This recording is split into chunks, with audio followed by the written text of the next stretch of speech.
வணக்கம். சமூகத்தின் இன்றைய முக்கிய செய்திகளுக்காக உங்களோடு இணைந்து கொள்ளும் நான் சங்கவி நாகராஜா.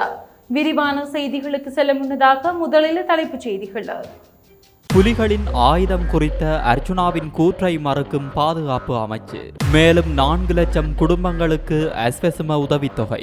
இந்தோனேஷியாவில் அவசரமாக தரையிறங்கிய ஸ்ரீலங்கன் ஏர்லைன்ஸ் விமானம். முன்னாள் அமைச்சர் சந்திராணி பண்டாரவுக்கு எதிராக குற்றப்பத்திரிகை தாக்கல். தமிழ் தேசியத்திற்கு நேர்மாறாக செயல்படுகின்ற தரப்புகளுடன் கூட்டு சேர்ந்து பதவிகளை பெறுவதுதான் நோக்கமா? தமிழரசு கட்சியிடம் கஜேந்திரகுமார் கேள்வி. கொழும்பில் திடீரென தீப்பற்றி எரிந்த முச்சக்கர வண்டிகள். அதிகாலை பரபரப்பு. தன்னை தானே சுட்டு உயிரை மாய்த்த போலீஸ் உத்தியோகத்தர். 1000 தேசிய பாடசாலைகள் திட்டம் தொடர்பில் பிரதமர் ஹரணியின் கூற்று தவறானது. எழுந்த கண்டனம். கல்வி சுற்றுலாவுக்கு சென்று திரும்பிய வேன் விபத்து. இளைஞன் உயிரிழப்பு. வெள்ளவத்தியில் வீடு வாங்க வேண்டுமா? கோல் ரோட்டிற்கு அருகாமையில் ராயல்டி கன்ஸ்ட்ரக்ஷனால் கட்டப்படும் தொடர்பாடி அடுக்குமுறைகள். முன்பதிவுக்கு இன்றைய முந்துகள்.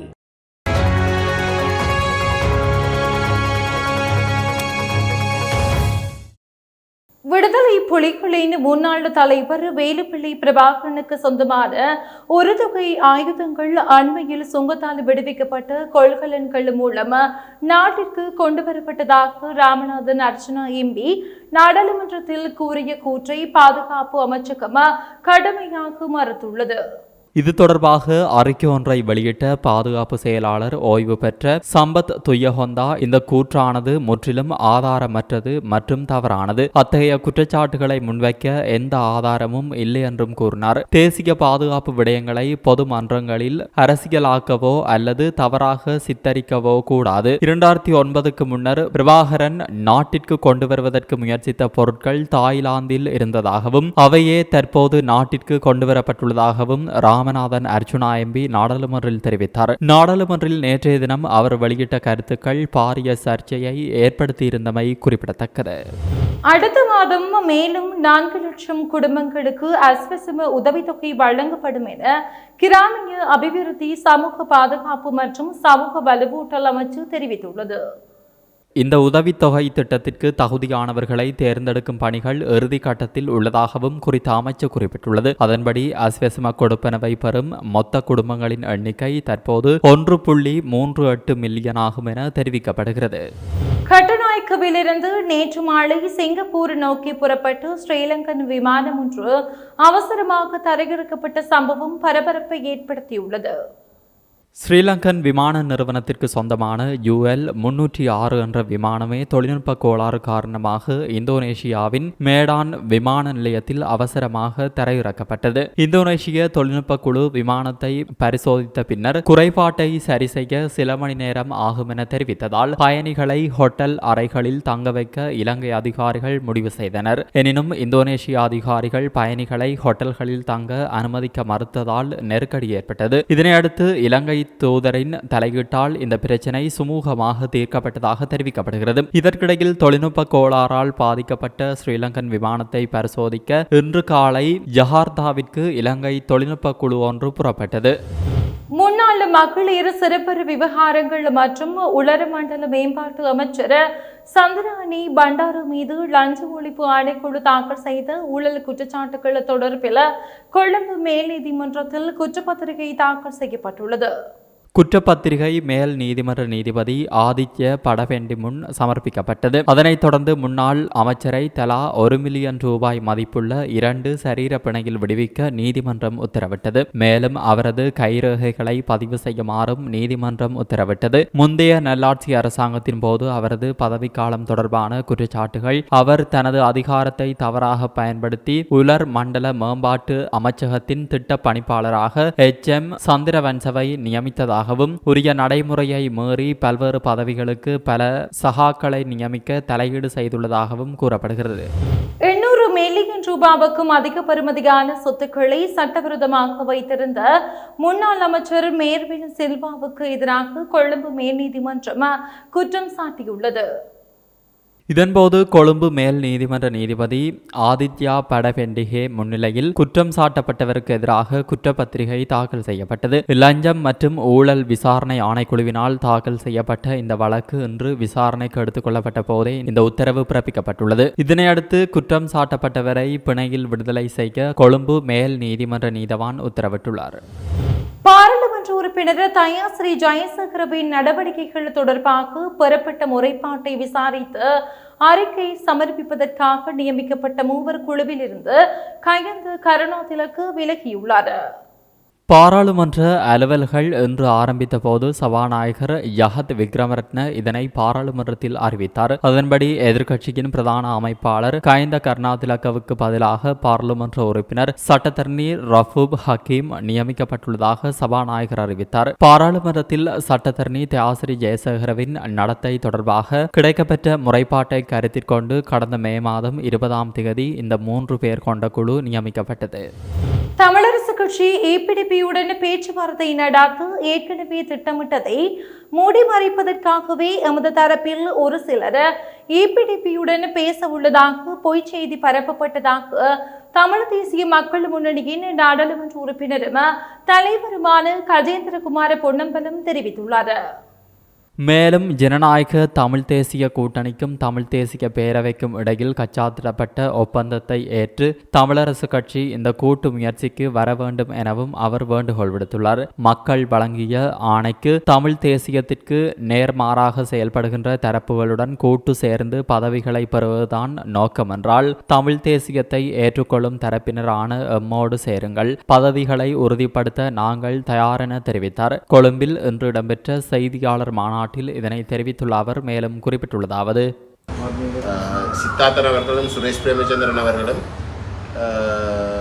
EPDPயுடைய தலைவர் டக்ளஸ் தேவானந்தாவை சந்திக்கப் போவதாகவும் அவர்களுடைய ஆதரவை ஆட்சி அமைப்பதற்கு கோருவதற்கு நாங்கள் ஒரு சில நடவடிக்கை எடுத்திருந்ததாக பத்திரிகையில் அந்த செய்தி வெளியிடப்பட்டிருந்தது.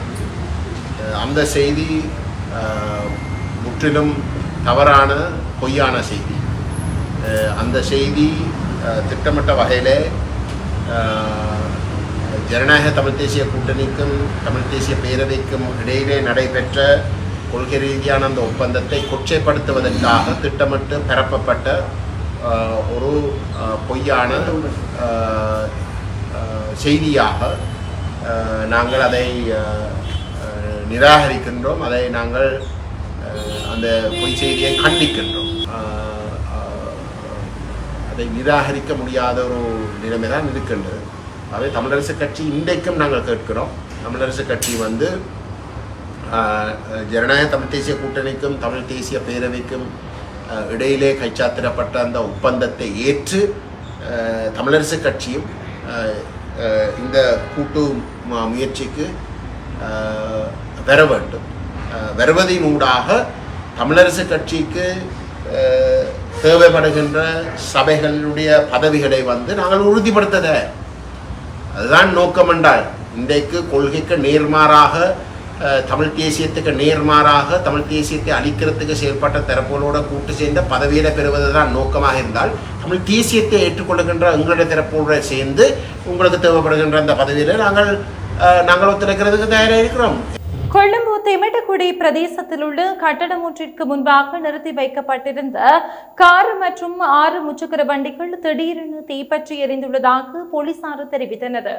இந்த தீ விபத்து இன்று அதிகாலை இடம்பெற்றுள்ளது. ஒரு முச்சக்கர வண்டி மீது தீ பற்றியதை அடுத்து அருகில் நின்ற முச்சக்கர வண்டிகளுக்கு தீ பரவி இந்த விபத்து ஏற்பட்டதாக போலீசார் தெரிவித்தனர். மாநகர சபையின் தீயணைப்பு படையினர் இணைந்து தீ பரவலை கட்டுப்படுத்தியதாக போலீசார் தெரிவித்தனர். தீ விபத்தின் போது அவருக்கும் எந்தவித காயங்களும் ஏற்படவில்லை எனவும் போலீசார் தெரிவித்தனர். தெமட்டஹொடை போலீஸ் நிலைய பொறுப்பதிகாரி தலைமை ஆய்வாளர் கபில பண்டாரவின் அறிவுறுத்தலின் பேரில் மேலதிக விசாரணைகள் மேற்கொள்ளப்பட்டு வருகின்றமையும் குறிப்பிடத்தக்கது. மகிங்கிணி போலீஸ் நிலையத்தில் பணியாற்றிய உதவி போலீஸ் அத்தியட்சகர் ஒருவர் இன்றைய தினம் காலை T56 ரக துப்பாக்கியால் தன்னை தானே சுட்டு உயிரை மாய்த்து கொண்டுள்ளார். 2 பிள்ளைகளின் தந்தையான 57 வயதுடைய அத்தநாயக்க முதியன் செலாகே உபசேன அத்தநாயக்க என்பவரே இவ்வாறு உயிரிழந்துள்ளார். மஹியங்கனை போலீஸ் நிலையத்தில் பணியாற்றிய இவர் இன்று காலை தனது வீட்டிலிருந்து வேலைக்கு வந்ததாகவும் சில உத்தியோகபூர்வ பணிகளுக்கு செல்ல வேண்டும் என்றும் கூறி ஆயுத வெளியீட்டு பதிவேட்டில் பதிவு செய்துள்ளதாகவும் ஆரம்ப விசாரணையில் தெரிய வந்துள்ளது. மேலும் 30 தோட்டாக்கள் கொண்ட ஆயுதம் மற்றும் ஒரு பத்திரிகையை எடுத்துக்கொண்டு மஹியங்கனை போலீஸ் நிலையத்தில் உள்ள உதவி போலீஸ் கண்காணிப்பாளர் அலுவலகத்திற்கு அடுத்த அறைக்கு சென்றுள்ளார். அங்குள்ள படுக்கையில் படுத்துக்கொண்டு காலை 8:55 மணியளவில் தன்னை தானே சுட்டுக்கொண்டு உயிரை மாய்த்துள்ளார். இவர் கடந்த சில நாட்களாக தனிப்பட்ட காரணங்களால் மன அழுத்தத்தில் இருந்ததாக தெரிவிக்கப்படுகிறது. இந்த சம்பவம் குறித்து மஹியங்கனை போலீசார் மேலதிக விசாரணைகளை மேற்கொண்டு வருகின்றனர். 1000 பாடசாலைகள் தேசிய பாடசாலைகள் திட்டத்தின் கீழ் உள்வாங்கப்பட்ட பாடசாலைகள் மீண்டும் மாகாணங்களுக்கு வழங்கப்படாது என பிரதமர் கூறியது தவறான கருத்து என முன்னாள் வடக்கு மாகாண கல்வி அமைச்சர் சர்வேஸ்வரன் தெரிவித்தார். யாழ் ஊடக அமையத்தில் நடைபெற்ற ஊடகவியலாளர் சந்திப்பில் கலந்து கொண்டு கருத்து தெரிவிக்கும் போதே அவர் மேற்கண்டவாறு தெரிவித்தார். மேலும் அவர் தெரிவிக்கையில், மத்திய அரசாங்கத்தினுடைய கல்வி அமைச்சனுடைய செயலாளரிடமிருந்து கடந்த பிப்ரவரி மாதம் 20ஆம் தேதி இந்த சுற்றறிக்கை வந்திருக்கிறது. இந்த சுற்றறிக்கையின் பிரகாரம் மத்திய அரசாங்கம் இந்த தேசிய பாடசாலைகளை எடுக்கின்ற விடயத்தை முற்றாக கைவிட்டு அந்த தேசிய பாடசாலையுடைய பேர் பலகைகளை நீக்குமாறும் அந்த அதிபர்கள் இந்த பதவி முத்திரையோ அல்லது லெட்டர் பேட்டோ யூஸ் பண்ணக்கூடாது என்று சொல்லியும் அவை தொடர்ந்தும் மாகாணத்தின் கீழேயே இயங்கும் என்பதுமே இந்த கடிதத்தினுடைய சாராம்சமாகும். ஆகவே இப்போது இந்த 1000 பாடசாலை திட்டம் என்கின்ற திட்டத்தின் கீழான பாடசாலைகள் மத்திய அரசிடம் கிடையாது, அது மாகாணத்தில்தான் இருக்கிறது.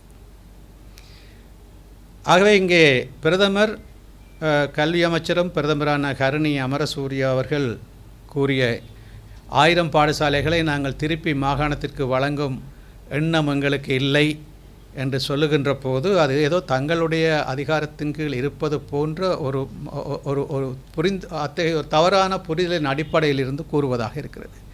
தன்னிடம் இல்லாத பாடசாலையை கொடுக்க மாட்டேன் என்று சொல்கின்றது. ஆகவே என்ன இருக்குன்னு சொன்னால் தன்னுடைய ஆட்சிக்குள் பாடசாலைகள் இருக்கிறதா என்பது முதலாவது. எந்த பாடசாலைகள் தனது அரசியல் யாப்பின் பிரகாரம் எந்த பாடசாலைகள் தனது அமைச்சின் கட்டுப்பாட்டுக்குள் இருக்கிறது நேரடியாக என்ற விடயம் அவருக்கு தெரியவில்லை. இது அரசியல் யாப்பிற்கு முரணானது என்பதும் இந்த பாடசாலைகளை இவ்வாறு கையகப்படுத்த முனைவது என்பது அரசியல் யாப்புக்கு முரணானது, ப்ரொவின்ஷியல் ஆக்டுக்கு எதிரானது, ஒரு சர்வாதிகாரத்தனமானது என்கின்ற அடிப்படையில் அது நீதிமன்றத்தில் நாடப்பட்டு நீதிமன்றத்தில் அந்த கேஸ் இன்னும் முடிவுறாமல் இருக்கிறது. காரணம் இதுவரைக்கும் நீதிமன்றத்திலே கிட்டத்தட்ட நான் சொன்ன 2022ஆம் ஆண்டு ஆகஸ்ட் மாதம் இந்த வழக்கு தாக்கல் செய்யப்பட்டது. இன்று வரைக்கும் அரச தரப்பு வக்கீல் எங்களுடைய குற்றச்சாட்டுக்கு பதிலளித்து வாதத்தை ஆரம்பிக்கவில்லை. மட்டக்களப்பில் நேற்றிரவு இடம்பெற்ற கோர விபத்தில் இளைஞர் ஒருவர் உயிரிழந்துள்ளதுடன் மற்றொருவர் காயமடைந்துள்ளார். காத்தான்குடி போலீஸ் பிரிவுக்குட்பட்ட 680 5ஆம் கட்டை பகுதியில் எரிபொருள் நிரப்பு நிலையத்திற்கு முன்பாக உள்ள சந்தியில் நேற்றிரவு 10 மணியளவில் வேன் ஒன்றும் மோட்டார் சைக்கிளும் நேருக்கு நேர் மோதி விபத்துக்குள்ளாகியுள்ளது. விபத்தில் புதிய காத்தான்குடி 6 அலீம் வீதி தோனா சந்தி பகுதியில் வசிக்கும் 21 வயதுடைய இளைஞர் உயிரிழந்துள்ளதுடன் மற்றொருவர் காயமடைந்துள்ளார். குறித்த வேன் அக்கரைப்பற்றை சேர்ந்த பாடசாலை மாணவர்கள் கல்வி சுற்றுலா சென்று திரும்பிக் கொண்டிருந்த வேளை இந்த விபத்து ஏற்பட்டதாக தெரிவித்தார். இந்த விபத்தில் காயமடைந்த நபர் மேலதிக சிகிச்சைகளுக்காக வைத்தியசாலையில் அனுமதிக்கப்பட்டுள்ளார். இது தொடர்பான விசாரணைகளை காத்தான்குடி போலீசார் மேற்கொண்டு வருகின்றனர். நெதர்லாந்து அரசாங்கத்தின் நிதி உதவியுடன் அமைக்கப்பட்ட கிளிநொச்சி மாவட்ட மருத்துவமனையில் உள்ள பெண்கள் சுகாதார பராமரிப்பு நிலையத்தை வடக்கு மாகாண ஆளுநர் நா. வேதநாயகன் இன்று நேரில் சென்று பார்வையிட்டார்.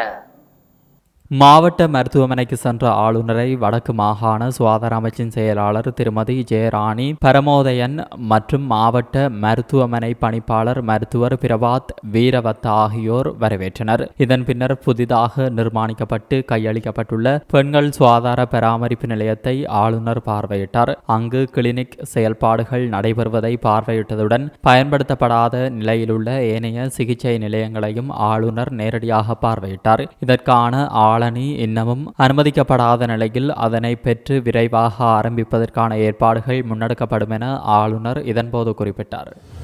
குணப்படுத்தவே இயலாத மார்பக புற்றுநோயுடன் வாழும் மக்களின் வாழ்நாளை நீடிப்பதாக அண்மையில் கேபிவசெர்டிப் என்ற மருந்து ஒன்று கண்டறியப்பட்டுள்ளது. ஏப்ரல் மாதம் தேசிய சுகாதார சேவையில் அறிமுகம் செய்யப்பட்ட இந்த மருந்தை கார்டிஃப் பல்கலைக்கழகம் மற்றும் வெலின்த்ரே புற்றுநோய் மையம் இணைந்து உருவாக்கியுள்ளது. இந்த மருந்தை தற்போது வேல்ஸில் உள்ள NHS மருத்துவமனையில் சிகிச்சை பெற்று வரும் சில நோயாளிகளுக்கு முதன்முறையாக வழங்கப்பட்டுள்ளது. மார்பக புற்றுநோயால் பாதிக்கப்பட்டு ஹார்மோன் ஈஸ்ட்ரோஜனை எடுத்துக்கொள்ளும் பெண்கள் இந்த கேபிவசெர்டிப் மருந்துகளை எடுத்துக்கொள்ளும் போது அவர்களின் வாழ்நாள் இரட்டிப்பாகும் என்று ஆராய்ச்சி முடிவுகள் சுட்டிக்காட்டியுள்ளன. குறித்த மாத்திரையின் செயல்திறனை ஆய்வுக்குட்படுத்தும் ஆராய்ச்சிக்கு தலைமை தாங்கியவர்களில் ஒருவரான பேராசிரியர் ராப் ஜோன்ஸ், நோயால் பாதிக்கப்பட்டவர்கள் தங்களின் உறவினர்கள் மற்றும் நண்பர்களுடன் சிறிது காலம் கூடுதலாக வாழும் வகையில் இந்த மாத்திரை உண்மையான தாக்கத்தை ஏற்படுத்தியுள்ளது என்று குறிப்பிட்டார். இத்துடன் சமூகத்தின் இன்றைய முக்கிய செய்திகள் நிறைவு பெறுகிறது. தொடர்ந்தும் சமூகத்தோடு இணைந்திருங்கள். நன்றி. இது போன்ற செய்திகளை தெரிந்து கொள்ள சமூகம் நியூஸ் சேனலை சப்ஸ்கிரைப் செய்து அருகில் உள்ள பெல் பட்டனை கிளிக் செய்யுங்கள். மேலும் இது போன்ற செய்திகளை உடனுக்குடன் தெரிந்து கொள்ள சமூகமீடியா.com என்ற இணையதளத்தின் வாயிலாகவும் எங்களுடன் இணைந்திருங்கள்.